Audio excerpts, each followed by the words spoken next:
民党的调集委员徐欣莹，变更今仔日内政委员会议程安排审查选罢法的修正草案，要提悬罢免的规定、人数的难度。调立委后嘛，伫立法院发生冲突。目前选罢法的修正草案是有几个版本，主要的争议今仔解破新闻，咱就请苏眉解说，互大家来了解。是主播讲到这选罢法是对年中的原告打，到底是咧完啥？这和这几年来不时咧罢免投票是有牵连，甚至这项人民的权利却是有变相成做政治工具的办势。本地这选罢法是规定讲，这同意罢免的票数是爱比无同意的较侪，而且同意的票数就爱达到总选举人的1/4以上才有算通过。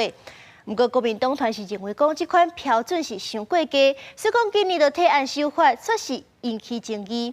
这争议主要是分做3个面向，包含是当时会当开始发动罢免、连署人的身份证明，也佮有通过户定到底是要设偌悬。头先，咱就先来看时程这块，这国民党是提案，这就职也未满1年，是袂当甲发动罢免，甚至是连发动罢免的人数都袂使。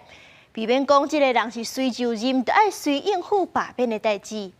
也若是第二，是这过去捌发生造册人数，也是讲伊的名去互借去徛名的事件，所以讲到提案，这罢免的人数是爱交身份证的影印本。这款提案加上这民众党甲赞声，所以讲今年7月时阵是已经交付议托。也若是争议上介大的，就是这通过罢免的条件，国民党是提案通过罢免，毋若是爱看倒一边的票数较侪。嘛爱参考当初是这当选的票数到底是有偌悬，这当知影讲，这个对象敢是真正已经无适合来做这个职务。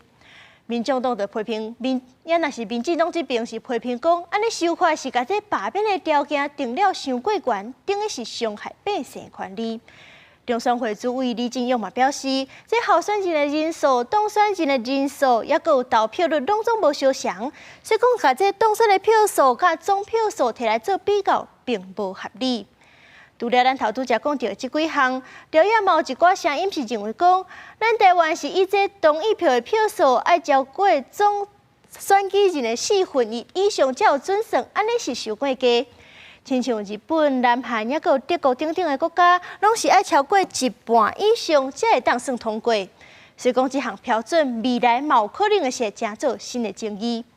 所以讲，这调整户定到底是互罢免搁较有公信力，也是讲互这罢免变做是完全无可能完成的代志？这计算是真歹设计理念。国会公防恐惊是也有通好得甜。以上就是今日的解破新闻，咱只镜头交转给主播。